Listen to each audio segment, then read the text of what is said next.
Bapak Ibu dan saudari yang dikasihi Tuhan, Shalom. Yahoo. Biasanya saya agak lebih gampang dengan mudah bisa melihat Bapak Ibu kalau senyum tertawa selama ini.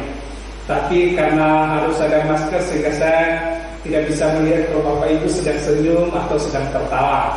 Tapi saya yakin meskipun sebagian besar menutup wajahnya dengan masker, saya yakin ada sukacita pada pagi hari ini. Amin. Amin. Sudah kurang lebih 2 bulan kita tidak bisa berkumpul bersama-sama dan kita maklumi itu untuk kebaikan kita semua. Dan hari ini kita akan merenungkan firman Tuhan sebagaimana yang sudah tadi kita bacakan. Sedikit saya sampaikan bahwa ada sukacita tersendiri bagi saya. Ini pertama sesudah 2 bulan lebih, karena selama ini kami berbicara atau menyampaikan firman Tuhan di sini dan gak enak sebenarnya melihat kursi ini kosong dan kami harus berbicara menyampaikan firman Tuhan untuk kemudian disiarkan. Tetapi itu harus kami lakukan karena memberitakan firman Tuhan entah baik waktunya atau tidak baik waktunya, kita harus tetap memberitakannya. Bapak Ibu dan saudara-saudari yang dikasihi Tuhan, tema kita pada pagi hari ini adalah kemuliaan Allah atas ciptaannya. Saya ingin kita membaca secara bersama-sama 1, 2, 3. Kemuliaan Allah atas ciptaannya. Dari tema ini menarik. Kita kemudian akan memunculkan satu pertanyaan dasar. Kemuliaan Allah atas ciptaannya ini bisa terlihat di mana? Atau bagaimana saya bisa melihat ada kemuliaan Allah atas ciptaannya? Baik terhadap alam semesta maupun terhadap manusia, sebagaimana tadi kita baca.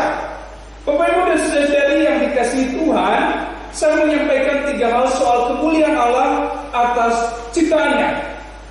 Kemuliaan Allah atas ciptaannya ini setidak-tidaknya minimal dapat kita lihat dalam 3 hal. Yang pertama adalah dalam hal wujud. Dalam wujud ciptaan. Kalau kita baca di dalam Kejadian ini dari ayat 1 sampai 25 sebelum tadi baca, kita diberitahu bahwa ketika Allah menciptakan bumi dan segala isinya ini sebelumnya, bumi ini belum berbentuk dan kosong. Bumi ini gelap gulita, tidak indah, tidak bagus.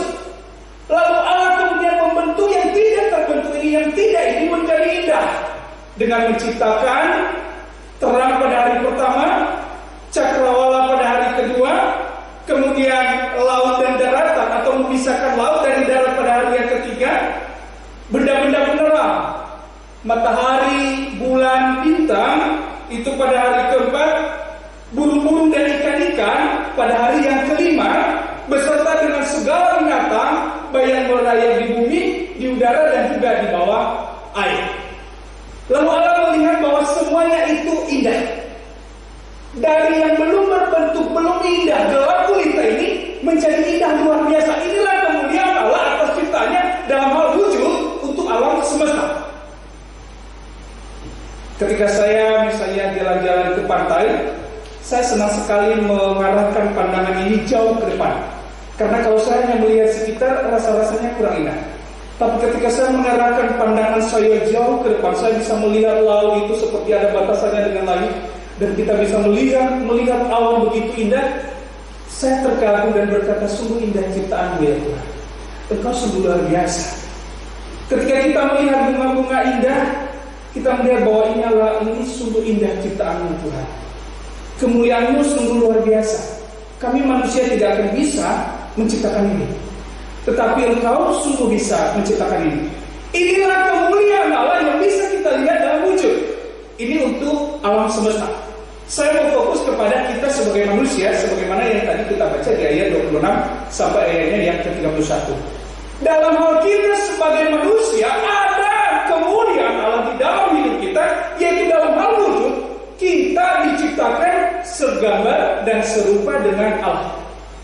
Tidak dikatakan bahwa Allah itu segambar dan serupa dengan hewan, segambar dan serupa dengan tumbuh-tumbuhan, tidak. Tetapi manusia diciptakan segambar dan serupa dengan Allah. Artinya apa? Kita bisa melihat wajah Allah, kemuliaan Allah di wajah, di hadapan Bapak Ibu dan teman-teman semua. Makanya kita lihat, saya bisa melihat wajah Allah di hadapanmu. Saya bisa melihat kemuliaan Allah di wajahmu. Saya bisa melihat gambaran rupa Allah di wajahmu, di wajah Bapak Ibu, di wajah saudara-saudari semua. Ini adalah gambar Allah. Karena itu jangan pernah menghina, mengata-ngatai fisik orang. Kita tidak boleh menghina seseorang karena itu adalah gambar dan rupa Allah. Menghina manusia, menghina ciptaan Allah, itu sama saja kita menghina penciptaan. Tidak ada orang yang suka kalau karyanya itu dihina. Ketika kita misalnya membuat hasil karya tertentu, ibu-ibu suka membuat bunga lalu ada yang menghina, rasanya nggak enak. Atau kita membuat tulisan, berusaha sebagus mungkin membuat tulisan dan menghasilkan sebuah buku puisi, lalu ada yang menghina, rasanya nggak enak. Allah pun demikian. Dia tidak suka ketika ciptaannya ini dihina. Karena ya disinilah gambar dan rupa Allah terlihat. Kemuliaan Allah ada di sana. Dan melalui gambar dan rupa Allah dalam wujud manusia ini nanti, Allah kemudian hadir menyatakan dirinya melalui Yesus Kristus. Ia hadir dalam rupa manusia supaya manusia yang segambar dan serupa dengan Allah bisa berbicara dengan Allah, bisa bercakap-cakap, bisa berhubungan dengan Allah. Inilah kemuliaan Allah yang disebut sebagai kemuliaan Allah yang bisa terlihat dari wujud, rupa dan wujud. Karena itu, kalau engkau ingin supaya kemuliaan Allah terlihat di dalam hidupmu, jaga dan rawatlah rupa Allah yang telah dianugerahkan di dalam tubuhmu. Dan jangan pernah menghina siapapun atau ciptaan yang lain, karena Tuhan tidak suka ketika ciptaannya dihina. Kemuliaan Allah nyata atas ciptaannya, nyata atas manusia melalui gambar dan rupa kita ini yang diciptakan oleh Allah, baik laki-laki maupun perempuan. Tadi memang sepertinya di dalam Korintus itu ada seperti perbedaan, sepertinya laki-laki lebih superior. Tapi menarik ayat terakhirnya bahwa baik laki-laki maupun perempuan sama-sama berasal dari Allah. Ini yang luar biasa. Baik laki-laki maupun perempuan sama-sama berasal dari Allah, sehingga kita sama-sama bisa memancarkan yang namanya kemuliaan Allah yang sudah dianugerahkan di dalam kehidupan kita. Itu yang pertama.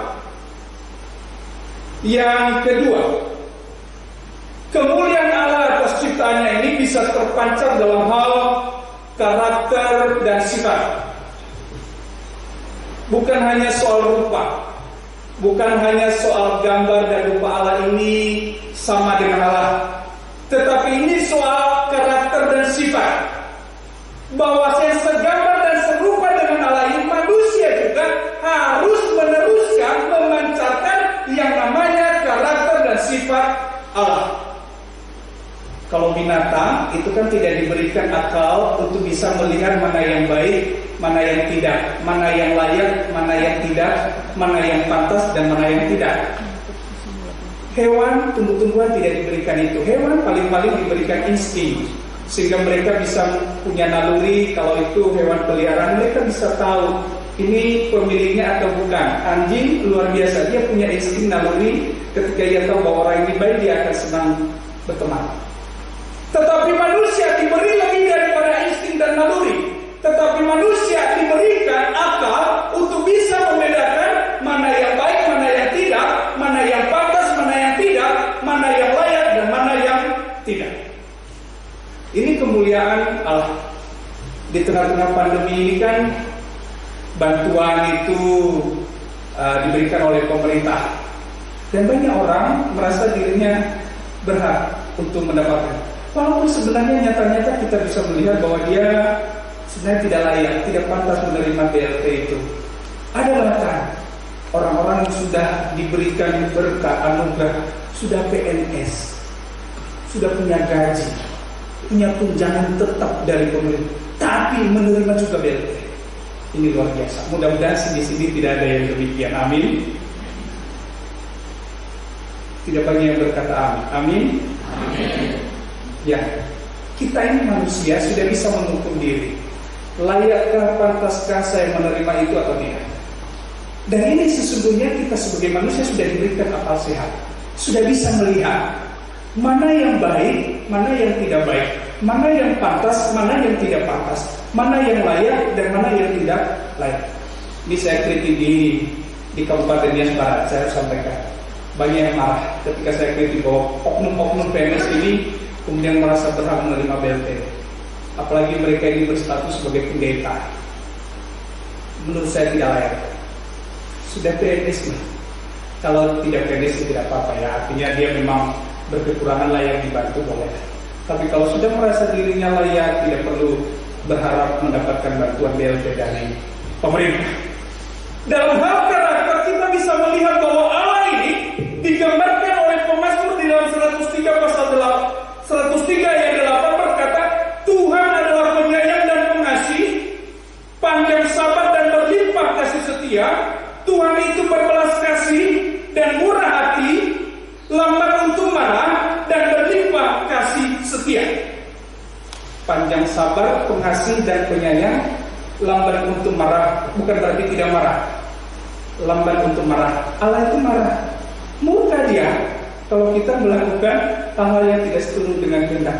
Ketika kita tidak memancarkan karakter dan sifat Allah, marah dia.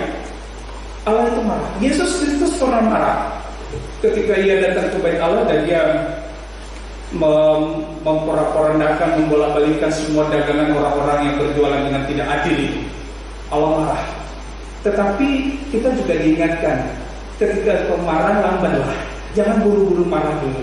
Dan kalau kau marah, janganlah kau berbuat dosa.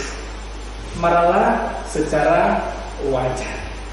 Manusia menggambarkan kemuliaan Allah ketika ia juga memiliki sifat-sifat pengasih, penyayang, panjang sabar, kemudian berlimpah kasih setia. Berlimpah kasih setia dan murah hati. Engkau yang sudah diberi lebih, berbagilah. Bahkan engkau yang merasa biasa-biasa saja, berbagilah. Saya terharu ketika mendengar satu kisah di India. Seorang nenek yang bernama Kamalama. Nenek usia kurang lebih 70 tahun, hidupnya sederhana. Dan di tengah situasi pandemi ini dia hanya mendapatkan pensiun 600 rupiah. Kalau di Indonesia dirupiahkan itu sekitar 115.000. Ketika ia melihat banyak orang membantu korban COVID dan dia tersentuh, ia menyumbangkan pensiunnya. Dari 600.000 ia sumbangkan 600 rupiah. Ia sumbangkan berapa? 500 rupiah. Jadi dia tinggal dapat berapa? 100 rupiah. Yang kurang lebih tinggal dia dapat sisa sekitar 10.000. Orang-orang yang melihat itu kemudian tergerak. Nenek yang sudah tua ini, hidup miskin ini, tergerak dia menolong. Bukan karena kelimpahannya, dari kekurangannya pun ia tergerak untuk menolong. Satu lagi ada seorang nenek di daerah Sumatera Barat. Ketika diantarkan bantuan kepadanya sembako, sebenarnya nenek ini di video ada, itu sangat sederhana sekali. Ketika diberikan dia sembako, apa yang kata? Terima kasih. Berikan kepada yang lain. Saya masih ada beras di rumah. Lalu yang mengatakan itu, nggak apa-apa Bu, ambillah, karena orang dia tidak layak itu. Nggak apa-apa, bawalah, saya masih ada beras di rumah, berikan kepada yang lain. Terharu mendengarnya, terharu melihat. Karena dia nggak enak, karena di desa terus akhirnya dia apa? Ambil satu bungkus garam saja, udahlah gak enak. Ke desa ambil garam saja, yang lain berikan kepada barang-barang lain, sembako lain berikan kepada yang lain. Ini karakter Allah yang terpancar di dalam kehidupan orang-orang yang sangat sederhana. Dan saya yakin kita ini sebenarnya ada itu di dalam diri kita. Mungkin sudah kita lakukan, syukur puji Tuhan kalau itu kita sudah lakukan. Kalau belum, belajarlah. Mari kita berpikir lebih baik memberi daripada menerima. Mencukupkan diri dengan apa yang kita punya. Ini kita bisa memancarkan kemuliaan Allah. Kalau kau mau pancaran kemuliaan Allah terpancar atas hidupmu, berbuatlah seperti yang dikehendaki oleh Tuhan. Amin. Yang ketiga dan terakhir, kemuliaan Allah dalam hal tanggung jawab.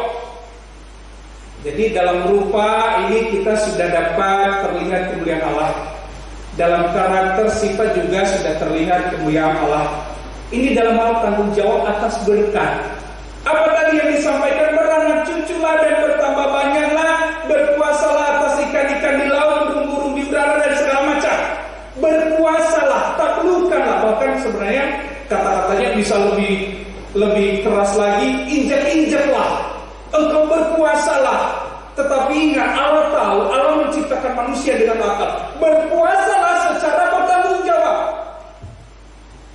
Beranak cuculah secara bertanggung jawab. Berkuasalah atas ikan-ikan secara bertanggung jawab. Berkuasalah atas hutan alam semesta secara bertanggung jawab. Berkuasalah atas burung-burung secara bertanggung jawab. Ini yang disebut sebagai kemuliaan Allah terpancar atas ciptaannya. Kita sebagai manusia yang sudah diberi berkat, tetapi juga dilaksanakan dengan penuh tanggung jawab.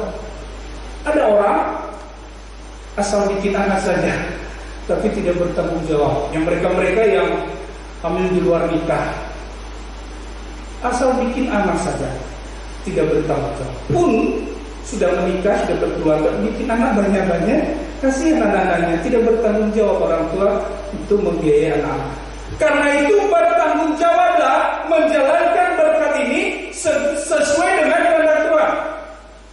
Kemarin di beberapa hari lalu di sermon ada yang bertanya, kalau begitu Pak, beranak cucu dan bertambah banyak ini berarti tidak boleh dilarang-larang orang hanya punya anak satu dua, harus banyak. Ya, kita harus lihat konteksnya. Ketika Tuhan menyampaikan ini kepada Adam dan Hawa, itu hanya dua manusia di dunia. Belum ada manusia lain. Lalu Allah bilang, beranak cuculah Adam dan Hawa, penuhi bumi. Kalau enggak penuhi bumi. Ya kan baru dua orang. Sekarang firman ini sudah terpenuhi atau tidak? Sudah tergenapi atau tidak? Sudah. Manusia sudah memenuhi bumi. Overpopulasi bahkan. Jadi bonus demografi kelebihan manusia ini. Jadi pintarlah. Jangan karena berpikir bahwa beranak cucu bertambah banyak lalu bikin anak banyak-banyak. Enggak. Tuhan sudah memberikan kita akal, sudah memberikan pemerintah untuk menyarankan cukup anak 2 atau berapalah, tetapi harus dengan tanggung jawab. Memang sih tidak ada penjara kalau kita beranak 3, 4, 5, 6 sampai 10, 12 rumah apa, gak ada penjara. Maksudnya kita tidak akan dipenjara karena itu. Tetapi tanyakan dirimu, sungguhkah kau bisa bertanggung jawab dengan berkat yang akan kau laksanakan itu atau tidak? Demikian juga pekerjaan. Tuhan memberkati kita dengan pekerjaan kita. Menjadi pegawai swasta, pegawai BUMN, menjadi PNS, menjadi hamba Tuhan. Sungguhkah kita telah bertanggung jawab atas berkat ini atau tidak? Menjadi orang tua, menjadi ayah. Sungguhkah engkau sudah bertanggung jawab sebagai ayah? Sebagai ibu, sungguhkah engkau telah bertanggung jawab sebagai ibu? Sebagai anak-anak, sungguhkah engkau telah bertanggung jawab dalam tugasmu sebagai anak? Sebagai pemuda remaja dalam belajar. Belajar akhir-akhir ini kan online ya. Ada yang menikmatinya asik, gak perlu ke sekolah. Jangan lupa engkau yang belajar di rumah, belajarlah. Anak saya Laura, saya selalu wajibkan belajar. Saya dampingi. Karena ini penting. Ini tanggung jawab. Berkat-berkat yang diberikan kepada kita, itu kita harus laksanakan secara penuh tanggung jawab. Dan kemuliaan Allah bisa nyata ketika kita melihat ada orang-orang yang bertanggung jawab melaksanakan tugasnya, melaksanakan berkat-berkat yang ia terima, memanfaatkan semua berkat itu, talenta itu secara tanggung jawab. Dan kita sungguh memuji luar biasa. Talentanya digunakan untuk sesuatu yang sungguh mulia. Bapak-bapak di tempat ini, di depan ini tadi, mereka menggunakan talenta mereka untuk memuliakan Tuhan, bernyanyi, menjadi worship leader, dan semua ini menggunakan talentanya untuk hormat kemuliaan Tuhan. Mari kita jadikan apapun yang kita miliki menjadi hormat kemuliaan Tuhan, supaya kemuliaan Allah itu terpancar di dalam kehidupan kita. Amin. Tuhan Yesus memberkati. Ayat hafalan, ayatnya yang ke-28. Kita baca bersama-sama 1, 2, 3. Allah memberkati mereka, lalu Allah berfirman kepada mereka, beranak cuculah dan bertambah banyak, penuhilah bumi dan taklukkanlah, berkuasalah atas ikan-ikan di laut dan